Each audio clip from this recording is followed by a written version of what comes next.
ویسے تو میں کافی لمبے عرصے سے گمشدہ ہوں اور اس چینل پہ کچھ بھی پوسٹ نہیں کر رہا۔ تقریباً 15 سال پہلے میں نے اس چینل کا آغاز کیا تھا اور تب سے اب تک میری فی سال ویڈیو پوسٹ کرنے کی اوسط 2 یا 3 سے زیادہ نہیں بڑھی۔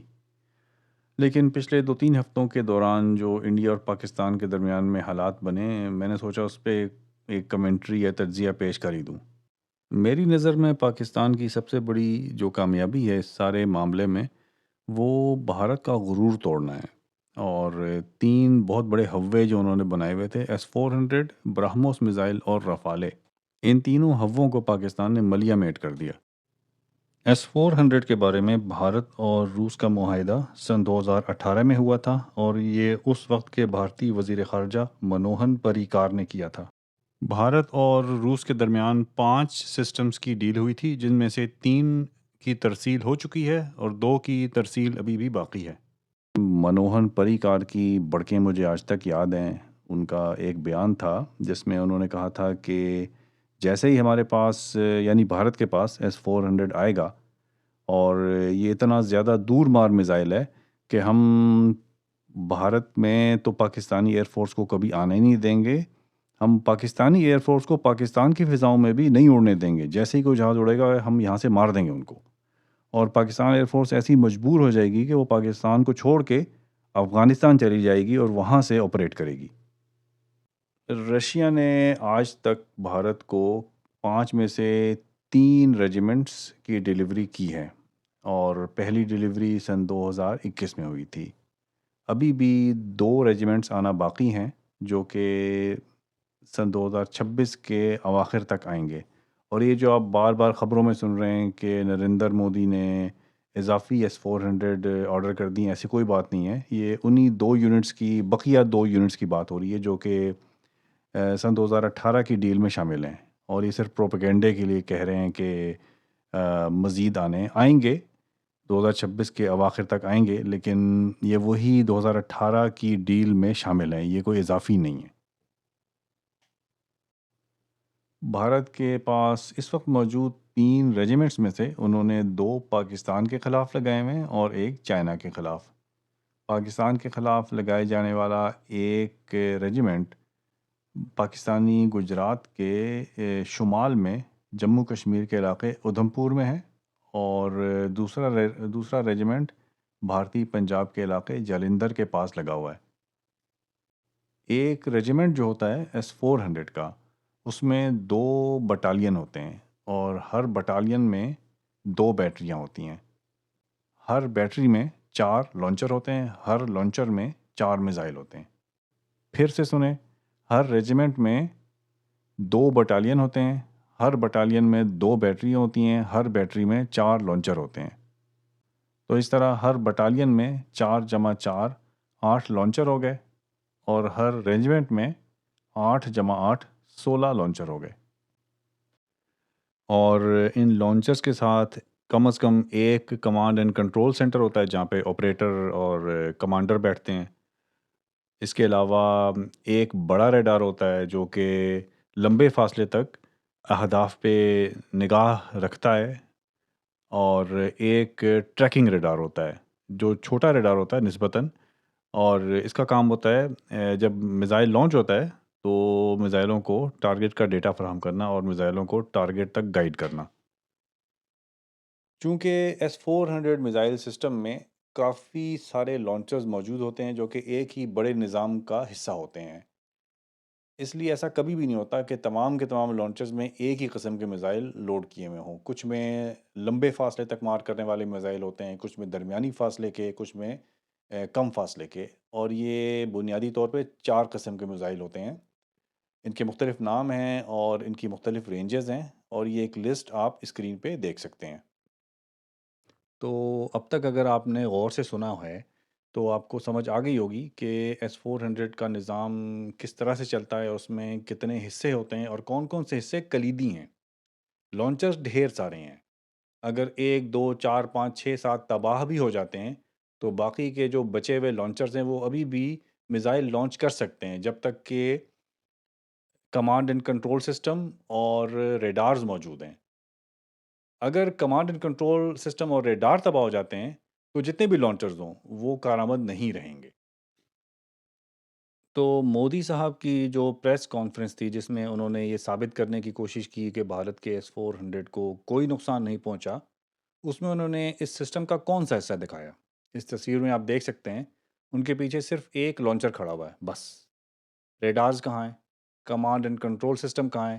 یہ تو یہاں پہ کہیں نظر نہیں آ رہے۔ پاکستانی DGISPR کی 12 مئی کی میرا خیال ہے پریس کانفرنس تھی جس میں ایئر وائس مارشل اورنگزیب صاحب نے S-400 پہ پاکستان ایئر فورس کے حملوں کا ذکر کیا تھا، اور ذکر کیا تھا کا لفظ میں اس لیے استعمال کر رہا ہوں کہ اس پوری پریزنٹیشن میں انہوں نے 2-3 منٹ ہی اس بارے میں بات کی، زیادہ لمبی بات نہیں کی اور زیادہ تفصیل بھی نہیں دی، لیکن جو الفاظ انہوں نے استعمال کیے وہ بہت اہم تھے۔ آدم پور ایک جگہ ہے مشرقی پنجاب میں جالندھر کے پاس، اور یہاں پہ جو ایئر بیس ہے اس پہ S-400 کا ایک سسٹم ڈپلوائڈ تھا، لگا ہوا تھا پاکستان کے خلاف، اور اس کے اوپر پاکستان ایئر فورس نے حملہ کیا تھا۔ اور جب اس کا ذکر کیا AVM اورنگزیب صاحب نے پریس کانفرنس کے دوران تو انہوں نے کسی لانچر کا ذکر نہیں کیا۔ Next slide. This much talked about S-400 threat. So we were tracking through our satellite imagery well before the hostilities, as we usually do. So we had pinpointed S-400. As you can see, we knew that this is parked. It's cheeseboard radar. It's cheeseboard radar. It's cheeseboard radar, and the other part of the radar, the other constituents of the whole S4 battery. Slide. These coordinates, go back. These coordinates were ortho-rectified by our space department, so that you have a very precise engagement whenever you are throwing and employing long range vectors, you really need very precise coordinates. انہوں نے جو لفظ استعمال کیا وہ کیا تھا؟ چیز بورڈ ریڈار۔ یہ ٹریکنگ ریڈار ہوتا ہے۔ اس ریڈار کا کام یہ ہوتا ہے کہ S-400 کا میزائل لانچ ہونے کے بعد یہ نشانے پہ مستقل نظر رکھے اور میزائل کی رہنمائی کرے ٹارگٹ تک، وہاں تک میزائل کو پہنچائے۔ یہ پورے سسٹم کا ایک انتہائی اہم اور کلیدی حصہ ہوتا ہے۔ اگر یہ تباہ ہو جائے تو S-400 ناکارہ ہو جاتا ہے۔ اور دوسرا لفظ انہوں نے کیا استعمال کیا؟ Long range vectors. اس کا سلیس اردو میں اور آسان زبان میں ترجمہ ہے دور مار میزائل۔ یعنی یہ کہہ رہے ہیں کہ ہم نے بھارت کے S-400 سسٹم کو اپنے دور مار میزائلوں کے ذریعے سے نشانہ بنایا۔ اور پھر بعد میں پاکستان ایئر فورس نے ایک ویڈیو جاری کی جس میں انہوں نے وہ والے دور مار میزائل دکھائے۔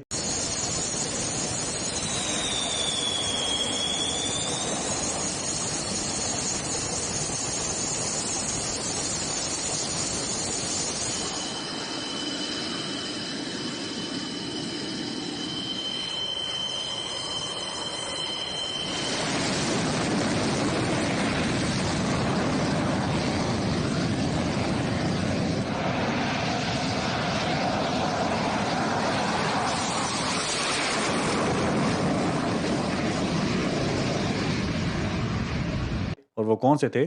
JF-17 تھنڈر بلاک 2 کے اوپر لگے ہوئے CM-400 AKG میزائل۔ یہاں مزے کی بات یہ ہے کہ S-400 کو مارا گیا CM-400 سے، اور چونکہ مجھے تفصیلات بتانے کا بہت زیادہ شوق ہے، کچھ زیادہ ہی شوق ہے، تو میں اس میزائل کی بھی تھوڑی تفصیل یہاں پہ بتا دیتا ہوں۔ اس میزائل کی قیمت $1.25 ملین کے قریب ہے۔ پاکستان نے یہ 60 کے قریب خریدے تھے، اب 2 یہاں پہ مار دیے تو اب 58 بچ گئے ہوں گے۔ اس کا وزن تقریباً 900 کلو ہے، جس میں سے 400 کلو دھماکہ خیز مواد ہے اور باقی کا 500 کلو ایندھن ہے اور اس کی باڈی اور الیکٹرانکس ہیں۔ یہ ٹھوس ایندھن سے چلنے والا راکٹ ہے، لیکن اس کا ایندھن 2 حصوں میں تقسیم ہے اور اس کی وجہ آپ کو آگے پتہ چلے گی۔ لانچ ہوتے ساتھ ہی اس کی پہلی راکٹ موٹر جلتی ہے، یعنی ایندھن کا پہلا حصہ، اور یہ اوپر کی طرف جاتا ہے اور 60 کلومیٹر کی یعنی 60,000 میٹر کی اونچائی پہ یہ ایک لیول پرواز یعنی سیدھی پرواز کرتا ہے۔ کچھ دیر یہ لیول پرواز کرتا ہے اور پھر یہ نیچے کی طرف آتا ہے اپنے ٹارگٹ کی طرف۔ جب یہ نیچے کا رخ کرتا ہے اس وقت اس کی دوسری راکٹ موٹر چلتی ہے اور پھر یہ اپنے نشانے کی طرف جب غوطہ لگا رہا ہوتا ہے تو راکٹ موٹر کے دھکے اور کشش ثقل کی وجہ سے اس کی رفتار مسلسل بڑھتی ہے اور آواز کی رفتار سے 5 گنا سے زیادہ ہو جاتی ہے، یعنی میک 5۔ اور یہاں پہ ایک اہم نقطے کی وضاحت کرتا چلوں، دوری اور اونچائی دو مختلف چیزیں ہیں۔ گو کے S-400 میزائل سسٹم 400 کلومیٹر کی دوری تک اکثر ہوا میں اڑنے والی چیزوں کو نشانہ بنا سکتا ہے، لیکن اس سسٹم کی اونچائی کی جو حد ہے وہ 35 کلومیٹر ہے۔ 35 کلومیٹر سے اوپر اگر کوئی چیز اڑ رہی ہو تو S-400 اس کو نشانہ نہیں بنا سکتا۔ اور یہاں پہ میں نے CM-400 AKG کی پرواز کی اونچائی کتنی بتائی تھی؟ 60 کلومیٹر، یعنی S-400 کی حد سے دگنی اونچائی۔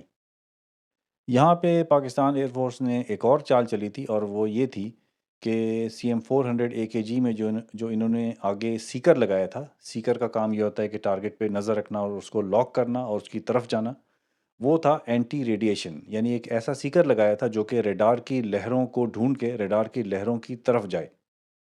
اور S-400 ظاہر ہے اپنا دفاع کر رہا ہوگا اس میزائل سے، دیکھ تو رہے ہوں گے وہ، اور دفاع کرنے کے لیے اس کی طرف ریڈار کی لہریں پھینک رہے ہوں گے، اور جب ریڈار کی لہریں اس کی طرف پھینک رہے ہوں گے تو یہ اسی کو ٹریک کرتا ہوا ریڈار پہ سیدھا آ کے لگ گیا ہوگا۔ CM-400 AKG میں ایک اور نظام اپنے دفاع کا ہوتا ہے، اور وہ یہ ہوتا ہے کہ جب یہ نیچے غوطہ مارتا ہے تو بالکل سیدھا نیچے نہیں آتا، بلکہ تھوڑا تھوڑا دائیں بائیں ہوتا ہے۔ اس کے پیچھے چھوٹے چھوٹے پر لگے ہیں، یہ آپ کو نظر آ رہے ہیں، یہ ہلکا ہلکا ہلتے ہیں۔ جب یہ ہلتے ہیں تو چونکہ اس کی رفتار بہت زیادہ ہے، ماک 5 ہے، آواز کی رفتار سے 5 گنا تیز، تو اس کا تھوڑا بہت ہلنا دائیں بائیں بھی اتنا کافی ہوتا ہے کہ اگر دشمن اس کو ٹارگٹ کرے، اپنے میزائل اس کی طرف پھینکے، تو وہ میزائل اس کو نہ لگے آ کے اور یہ ان سے بچ نکلے۔ تو پاکستان ایئر فورس نے انتہائی موزوں ویپن سسٹم استعمال کیا S-400 کو ٹارگٹ کرنے کے لیے، جو کہ S-400 کی رینج سے دگنی اونچائی پہ پرواز کر رہا تھا۔ جب اس نے غوطہ مارا ٹارگٹ کی طرف تو وہ دائیں بائیں اپنا منورنگ بھی کر رہا تھا، آواز کی رفتار سے 5 گنا تیز تھا، اور اسی چیز کو استعمال کر رہا تھا جو کہ S-400 اپنے دفاع کے لیے استعمال کر رہا تھا، یعنی ریڈار کی لہروں کو ٹریک کرتے ہوئے اسی طرف بڑھ رہا تھا اپنے اینٹی ریڈیشن سیکر کی وجہ سے۔ ایئر مارشل اورنگزیب صاحب نے دوسرے S-400 سسٹم کا جو ذکر کیا وہ تھا ادھم پور جموں کے علاقے میں، اور یہاں پہ پھر انہوں نے کوئی بہت زیادہ تفصیل نہیں دی بلکہ 1 منٹ سے کم اس پہ بات کی۔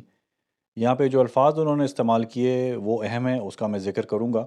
Next, as I mentioned, some niche technologies and capabilities were employed. So our loiter munition and killer drone strike at PF at Udhampur, you can see this was their complex and command and control magnified before and after. It's not there. ایک تو انہوں نے ذکر کیا command and control infrastructure کا۔ یہ ایک mobile truck ہوتا ہے جس میں اسٹاف بیٹھا ہوتا ہے، کمانڈر بیٹھا ہوتا ہے یونٹ کا، اور اسکرینیں لگی ہوتی ہیں، اور سارا ریڈار کا جو ڈیٹا ہوتا ہے وہ یہاں پہ آتا ہے، اور یہیں سے آرڈر جاری ہوتا ہے، بٹن دبتے ہیں کہ کس ٹارگٹ کو نشانہ بنانا ہے، کس کو نہیں بنانا، اور یہ سارے سسٹم کا ایک انتہائی کلیدی حصہ ہوتا ہے۔ اگر یہ کمانڈ اینڈ کنٹرول کی گاڑی تباہ کر دی جائے تو سسٹم ناکارہ ہو جاتا ہے۔ کچھ ہی عرصے بعد بھارتی on line social media accounts نے ایک فوجی کا ذکر کیا، رام بابو کمار سنگھ، جو کہ بہار کا رہنے والا تھا، اور یہ فوجی تھا جس کی ڈپلائمنٹ تھی S-400 یونٹ پہ، جو کہ کہاں پہ تھا؟ ادھم پور جموں میں۔ اور میں نے آپ کو کیا بتایا، جو کمانڈ اینڈ کنٹرول کا ٹرک ہوتا ہے اس میں بندے بیٹھے ہوتے ہیں، سارا اسٹاف وہاں پہ ہوتا ہے۔ ریڈار کے ساتھ اسٹاف نہیں ہوتا، ریڈار کو ایک دفعہ سیٹ اپ کر دیتے ہیں اور تو پھر دائیں بائیں ہو جاتے ہیں۔ آدم پور جلندر میں جو ٹارگٹ کیا تھا وہ ریڈار کو کیا تھا، وہاں پہ کسی فوجی کی کوئی نیوز نہیں آئی۔ ادھم پور میں فوجی کی نیوز آئی ہے کیونکہ یہاں پہ ایک ایسی انسٹالیشن کو ٹارگٹ کیا تھا جس میں اسٹاف بیٹھا ہوتا ہے۔ دوسری جو انہوں نے بات کی وہ ان اسلحہ جات کا ذکر کیا جس کے ذریعے سے S-400 کو نشانہ بنایا گیا، اور وہ تھے ڈرونز اور لوئٹرنگ میونیشن۔ یہ دونوں اسلحہ جات پاکستان خود بھی بناتا ہے اور باہر سے بھی خریدتا ہے، مثال کے طور پہ ترکی سے۔ لوئٹرنگ میونیشن بنیادی طور پہ بم ہی ہوتے ہیں جن میں پنکھا لگا دیا جاتا ہے اور پر لگا دیے جاتے ہیں اور وہ اڑتے ہوئے جاتے ہیں اپنے ٹارگٹ کی طرف، اور سستے ہوتے ہیں اس لیے کافی تعداد میں ایک ہی علاقے میں بھیج دیتے ہیں۔ ڈرونز کو بھی اسی طرح سے استعمال کیا جاتا ہے، کم قیمت ہوتے ہیں تو دشمن کتنے مار لے گا، ایک مار لے گا، دو مار لے گا، 10 مار لے گا، لیکن یہ بہت بڑی تعداد میں ہوتے ہیں تو کافی سارے اگر دشمن مار بھی لے تو پھر بھی اتنے بچ جاتے ہیں کہ وہ اپنے ٹارگٹ کو ہٹ کر سکیں۔ اور جموں میں یہ اس لیے استعمال کیا گیا کہ وہاں پہ پہاڑ ہیں اور پہاڑوں کے پیچھے سے وادیوں میں سے گزر کے یہ اپنے ٹارگٹ تک پہنچ سکتے ہیں ریڈار پہ آئے بغیر۔ ایک اور ویپن سسٹم کا بھی گاہے بگاہے ذکر ہو رہا ہے اور شاید وہ بھی ان اسٹرائکس میں استعمال ہوا ہو، لیکن اس کا کوئی ٹھوس ثبوت ابھی تک سامنے نہیں آیا، اس لیے میں اس ویڈیو میں اس کا تفصیلی ذکر نہیں کروں گا، بس چلتے چلتے میں ذکر کر رہا ہوں، اور وہ ہے HD-1A۔ یہ JF-17 تھنڈر سے فائر کیا جانے والا ایک سپر سونک کروز میزائل ہے۔ جموں کے ادھم پور میں لگے S-400 نظام اور جالندھر میں آدم پور میں لگے S-400 نظام کو پاکستان ایئر فورس نے ناکارہ تو کر دیا، لیکن اب بھی یہ کارآمد بنائے جا سکتے ہیں اگر بھارت اپنے تیسرے نظام میں سے حصے نکال کے یہاں پر لا کے لگا دے، جو کہ چین کی سرحد پہ لگا ہوا ہے۔ لیکن ایسا کرنے سے ان کا چین پہ لگا ہوا نظام ناکارہ ہو جائے گا، اور وہ اس وقت تک نہیں چلے گا جب تک کہ روس نئے سسٹم بنا کے انہیں نہ دے۔ اور جہاں تک روس کی بات ہے، روس اس وقت حالت جنگ میں ہے، انہیں خود اسلحے کی اشد ضرورت ہے، ان کا اپنا S-400 سسٹم یوکرین نے تباہ کیا ہوا ہے، تو روس کے ذریعے سے نئے سسٹم کا انتظام کرنا مشکل ہوگا۔ ہم یہ نتیجہ اخذ کر سکتے ہیں کہ اس وقت پاکستان نے بھارت کے S-400 سسٹم کو 1/3 ناکارہ کر دیا ہے لمبے عرصے تک۔ اس وقت وہ کچھ بھی کر لیں، ان کا 3 میں سے ایک نظام ناکارہ ہی رہے گا، یہاں تک کہ روس سے متبادل حصے نہ آ جائیں، اور روس اس وقت خود یوکرین کے ساتھ جنگ میں مصروف ہے۔ اگر آپ نے یہ ویڈیو یہاں تک دیکھی تو بہت شکریہ، لائک کریں، سبسکرائب کریں، دوسروں کو بتائیں تاکہ میرے چینل کی مفت کی مشہوری ہو۔ میرا ارادہ تھا کہ اسی ویڈیو میں PL-15 رافال کے مارے جانے کا بھی ذکر کروں، لیکن میرا ویڈیو بنانے کا اسٹیمنا بہت ہی تھوڑا رہ گیا ہے۔ امید ہے عنقریب ایک نئی ویڈیو میں اس بارے میں بھی تفصیلی ذکر کروں گا۔